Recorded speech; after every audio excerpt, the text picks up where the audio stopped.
वरिष्ठ अधिवक्ता और श्री चित्रगुप्त मंदिर सभा की कार्यकारिणी को और पूरी सभा को जिनका निरंतर मार्गदर्शन प्राप्त होता है, ऐसे श्री हरिनंदन श्रीवास्तव जी, श्री चित्रगुप्त मंदिर सभा के नवनिर्वाचित अध्यक्ष श्री राजेश चंद्र श्रीवास्तव जी, नवनिर्वाचित मंत्री श्री अम्बरीश श्रीवास्तव जी, निवर्तमान अध्यक्ष श्री आलोक रंजन वर्मा जी, निवर्तमान मंत्री श्री शुभेंद्र सिंह श्रीवास्तव जी, नवनिर्वाचित कार्यकारिणी के हमारे सभी पदाधिकारीगण और आज के इस कार्यक्रम में उपस्थित श्री चित्रगुप्त महासभा से जुड़े हुए हमारे सभी उपस्थित बहन और भाइयों,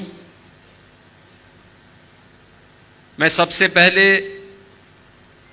श्री चित्रगुप्त मंदिर सभा की इस निवर्तमान कार्यकारिणी को, जिन्होंने अपने कार्यकाल की समाप्ति के बाद नवनिर्वाचित कार्यकारिणी को आज इस दायित्व का निर्वहन करते हुए इस पद को उन्हें सौंप रहे हैं, उन्हें धन्यवाद देते हुए नवनिर्वाचित कार्यकारिणी को हृदय से बधाई देता हूं, अपनी शुभकामनाएं देता हूं।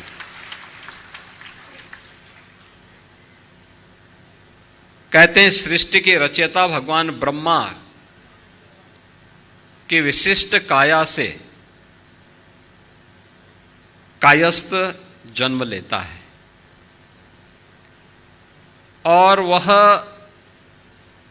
भगवान चित्रगुप्त के रूप में इस सृष्टि के सभी प्रकार के लेखा जोखा को रखने के व्यवस्था करता, उसके कर्म साधना को, यानी अच्छा कर्म करेंगे तो अच्छे फल प्राप्त होंगे, बुरे कर्म करेंगे तो बुरे फल प्राप्त होंगे।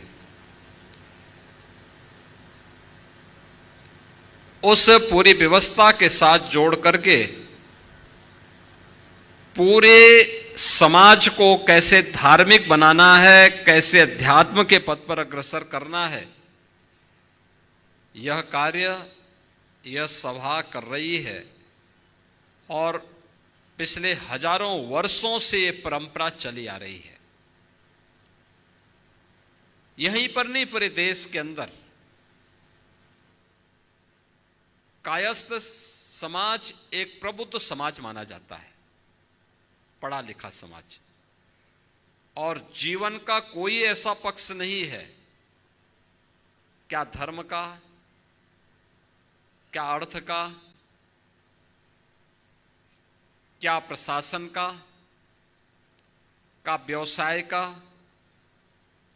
क्या चिकित्सा का, क्या शिक्षा का, जिसमें इस समाज से जुड़े हुए विभिन्न महापुरुषों ने अपना विशिष्ट योगदान न किया हो। याद करिए, गुलामी के कालखंड के दौरान जब ये देश भारत और भारतीयता की विस्मृति के दौर से गुजर रहा था, गुलामी की कालखंड से गुजर रहा था, तब शिकागो की धर्म सभा में इसी परंपरा में पैदा हुआ एक सन्यासी दुनिया के सभी धर्म गुरुओं के सामने इस बात का उद्घोष करता है कि मैं भारत की उस परंपरा से आया हूं जिसने सदैव मानवता के कल्याण का मार्ग प्रशस्त किया, और जो दुनिया के सामने इस बात की उद्घोषणा भी करता है कि मुझे गर्व है कि मैं हिंदू हूं। और स्वामी विवेकानंद, याद करिए, इसी परंपरा में तुम मुझे खून दो मैं तुम्हें आजादी दूंगा, का उद्घोष करने वाले नेताजी सुभाष चंद्र बोस पैदा हुए। यानी कलम का ही नहीं, तलवार की भी पूजा की है। और दोनों के समन्वय से ही समाज और राष्ट्र की व्यवस्था चलती है। याद करिए, स्वतंत्र भारत में भारत का संविधान कैसे बनना चाहिए, उत्तर दक्षिण पूरब पश्चिम क्षेत्र, भाषा, जाति, मत, मजहब, इन सब को एक साथ एक मंच पर ला करके खड़ा कर ले कोई नाम, तो नाम आया डॉक्टर राजेंद्र प्रसाद जी का।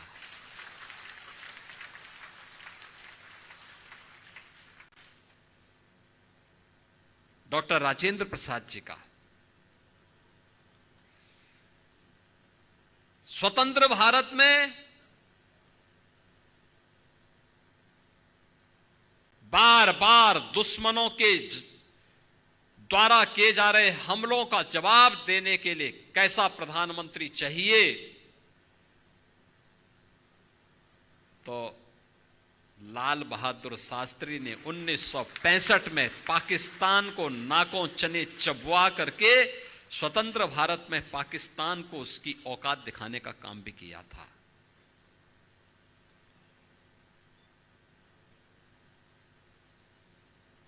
कौन कहता है कि कायस्थ समाज केवल अपने कारोबार तक ही सीमित है, केवल कलम तक ही सीमित है। 1975 में जब लोकतंत्र का गला घोंटने का काम किया था, तब जयप्रकाश नारायण जी आगे आए थे, क्रांति का संघनाद उन्होंने किया था। और जब लोग ये बोलते थे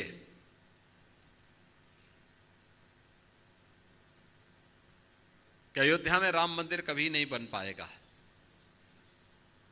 तो महर्षि महेश योगी जी ने हॉलैंड में राम के नाम पर सिक्का चालू कर दिया था। यानी भारत से बहुत दूर हॉलैंड में उन्होंने भगवान राम के नाम पे ही करेंसी जारी कर दी। यानी एक ऐसी परंपरा, अगर आप हिंदी साहित्य में जाएंगे, उपन्यास की एक विशिष्ट शैली जो भारत की उस समय की ग्रामीण पृष्ठभूमि को प्रस्तुत करता है। मुंशी प्रेमचंद इसी गोरखपुर की धरती पर उन्होंने अपना उपन्यास यहां रचने का काम किया था। कौन से ऐसा क्षेत्र है, एक लंबी फेरस्त है। मैं जब अंदर इंटर कर रहा था तो मैं देख रहा था, उन सभी महापुरुषों के चित्र लगे हुए थे। और मैं तो चित्रगुप्त महासभा से कहूंगा, उन सभी महापुरुषों के चित्र चित्रगुप्त मंदिर में लगने चाहिए, लगाए जाने चाहिए। उनके इतिहास के बारे में वर्तमान पीढ़ी को बताया जाना चाहिए। याद रखना, अपने महापुरुषों के गौरव से ही वर्तमान पीढ़ी प्रेरणा लेती है और आगे बढ़ने का रास्ता अपना प्रशस्त करती है।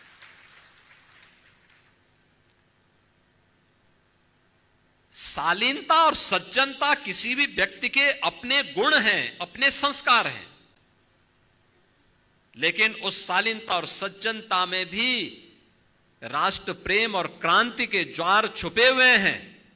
यह नेताजी सुभाष चंद्र बोस ने भी दिखाया था, जयप्रकाश नारायण जी ने भी दिखाया था, स्वामी विवेकानंद ने भी दिखाया था, और लाल बहादुर शास्त्री जी ने भी, और मुंशी प्रेमचंद की लेखनी ने भी। यानी कोई ऐसा दौर नहीं जब इस समाज ने देश के लिए बहुत कुछ न किया हो, बहुत कुछ योगदान न दिया हो।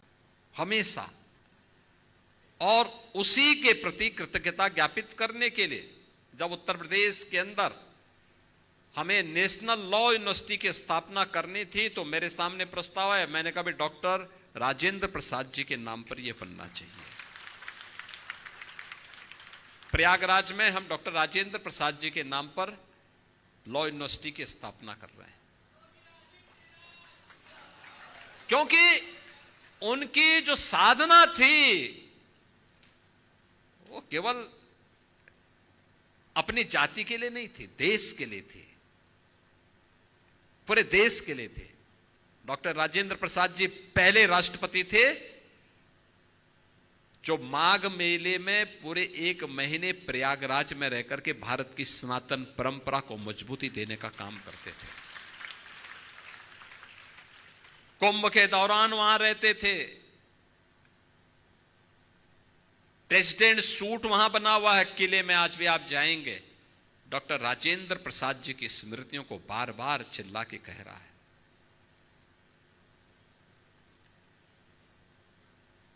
यानी इतनी विशिष्ट व्यवस्था। हम जब प्रयागराज में जाते हैं, वहां पर सबसे पुरातन संस्थाओं में से कायस्थ पाठशाला, आप जाइए कितनी संस्थाओं का संचालन हो रहा है।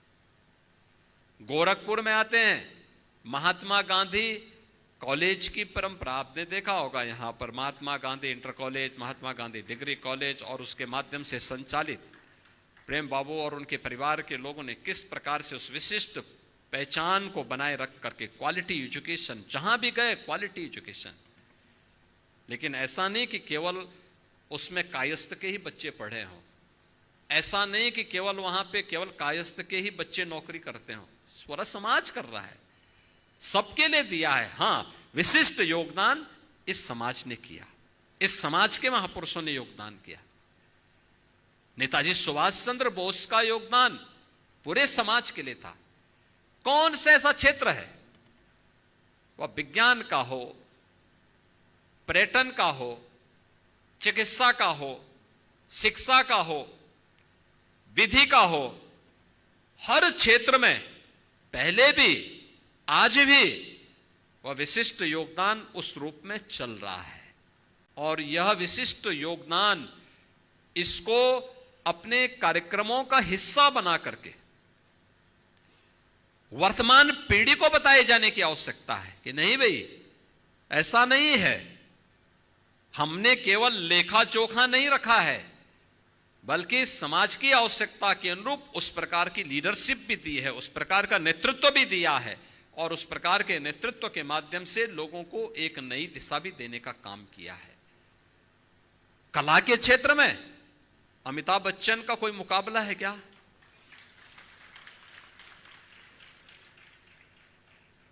और आज भी आप मिलिए अमिताभ जी से, बहुत ही यानी कितनी सहजता के साथ। आज भी उनके मन में एक पीड़ा होती है, कहते हैं साहब मैं कहीं भी रहा हूं, लेकिन मैं उत्तर प्रदेश और प्रयागराज को या उत्तर प्रदेश को कभी भूल नहीं पाता हूं। कहीं भी जाता हूं लोग मुझे यही कहते हैं, मेरे गाने के अनुसार ही मुझे बोलते हैं कि छोरा गंगा किनारे वाला। यही कहकर के लोग मुझे आज भी स्मरण करते हैं। आप देखो ना, आज भी उनके मन में, यानी जिन्होंने कला जगत में अपनी एक नई पहचान बनाया हो, लेकिन मन में अपनी धरती के प्रति वही आत्मीयता का भाव, वही सहजता, वही सरलता। आपने देखा होगा गोरखपुर में शत्रुघ्न सिन्हा जी कई बार आए थे, कार्यक्रमों का हिस्सा बने थे। वही सहजता, वही सरलता, और इसीलिए समाज की पहचान बनती है ऐसे महापुरुषों से। उन महापुरुषों को सदैव स्मरण करना, उसको आगे बढ़ाना, जीवन के प्रत्येक क्षेत्र में हमारी वर्तमान पीढ़ी का मार्गदर्शन वहां से प्राप्त हो, उनके आदर्शों से प्राप्त हो, उससे हम प्रेरणा लें, उस प्रेरणा को अपने जीवन का हिस्सा बनाएं।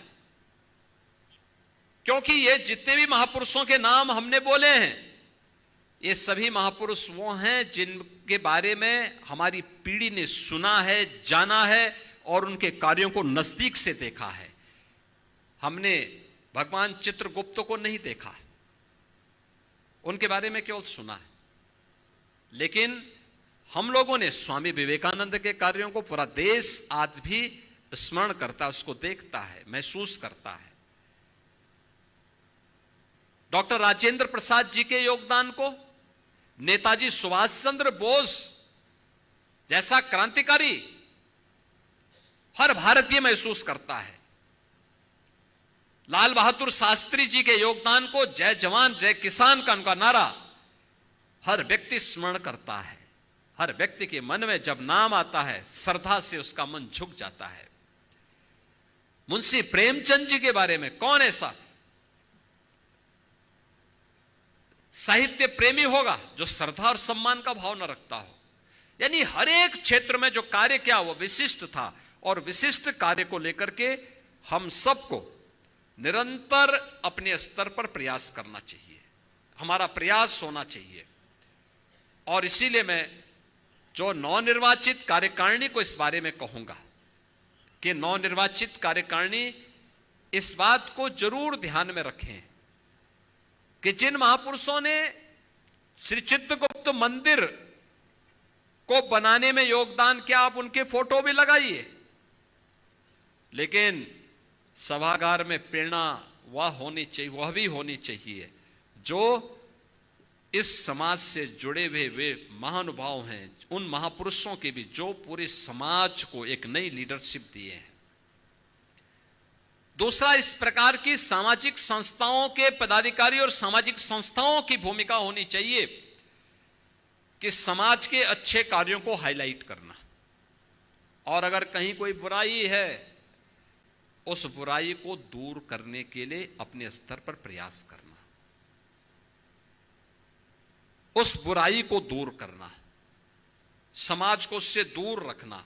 आपस में मिलन के कार्यक्रम समय समय पर होते रहने चाहिए। कुछ विशिष्ट लोगों को अपने कार्यक्रम का हिस्सा बनाया जाना चाहिए। देश और दुनिया के अंदर समाज से जुड़े हुए कौन से लोग विशिष्ट योगदान दे रहे हैं, उसका भी लेखा जोखा आपके पास होना चाहिए। अगर ये सब कर लेंगे तो वास्तव में हमारी सामाजिक संस्थाएं अपने कर्तव्यों का निर्वहन करते हुए उन महापुरुषों के आदर्शों को अपने जीवन में अंगीकार कर पाएंगे, जिन महापुरुषों ने अपने योगदान से न केवल समाज को गौरवान्वित किया बल्कि राष्ट्र को एक नई दिशा दी थी। और श्री चित्रगुप्त महासभा एक प्रगतिशील सामाजिक संगठन होने के नाते इस दायित्व का निर्वहन करेगी, यह मुझे पूरा विश्वास है। अभी यहां पर हमारे वरिष्ठ अधिवक्ता से हरिनंदन श्रीवास्तव जी ने जो बात कही बख्शीपुर चौराहे के बारे में, मैंने महापौर जी से कहा है आप इसका प्रस्ताव बनाइए, और ये तो अच्छी बात है कि अगर चित्रगुप्त मंदिर सभा उस चौराहे के सुंदरीकरण के साथ जुड़ता है और उसके रखरखाव के साथ जुड़ता है, और ये दायित्व दिया जाना चाहिए, मंदिर सभा को दिया जाना चाहिए, और भगवान चित्रगुप्त के नाम पर ही उसकी पहचान भी वहां पर बननी चाहिए। और सौभाग्य से वहां पर उस पूरे क्षेत्र में कलम और दवात की पूजा ही नहीं होती, बल्कि उसके बारे में पूरे गोरखपुर और इस पूरे क्षेत्र के लोग वहीं से खरीदारी करने के लिए भी आते हैं। उस रूप में भी उसको एक पहचान तो मिलनी ही चाहिए। यहां पर अन्य जो भी कार्य हों, हमें उन सभी सामाजिक कार्यक्रमों के साथ जुड़ना चाहिए, उन कार्यक्रमों को आगे बढ़ाते रहना चाहिए। और आपको तो वैसे भी यहाँ पे प्रतिनिधि के रूप में बहुत अच्छे लोग मिले हैं, महापौर जी भी यहाँ पर हैं, हरिनंदन जी भी हैं, सौरभ श्रीवास्तव भी हैं, और भी अन्य लोग हैं, और ये सभी लोग मिलकर के यहाँ नई कार्यकारिणी को संबल प्रदान करेंगे, पुराने और नए मिलकर के और वरिष्ठ जनों का आशीर्वाद लेकर के इस कार्यक्रम को आगे बढ़ाएंगे। कोई कारण नहीं कि चित्रगुप्त महासभा गोरखपुर की एक सबसे अग्रणी सामाजिक संस्था के रूप में अपनी पहचान बनाने में सफल हो पाएगी, इसमें कोई संदेह नहीं होना चाहिए। आपकी इस प्रगतिशील सोच के लिए मैं आप सबको हृदय से धन्यवाद देता हूं, नई कार्यकारिणी को बधाई देता हूं, और आपको इस बात के लिए आश्वस्त करता हूं कि गोरखपीठ की ओर से भी और प्रदेश सरकार की ओर से भी हम लोग आपके साथ में हैं, हमेशा आपको हर प्रकार के सहयोग करने के लिए पूरी प्रतिबद्धता के साथ आपके साथ खड़े रहेंगे। इस विश्वास के साथ मैं आप सबके प्रति अपनी शुभकामनाएं देते हुए अपनी वाणी को विराम देता हूं। धन्यवाद। जय हिंद।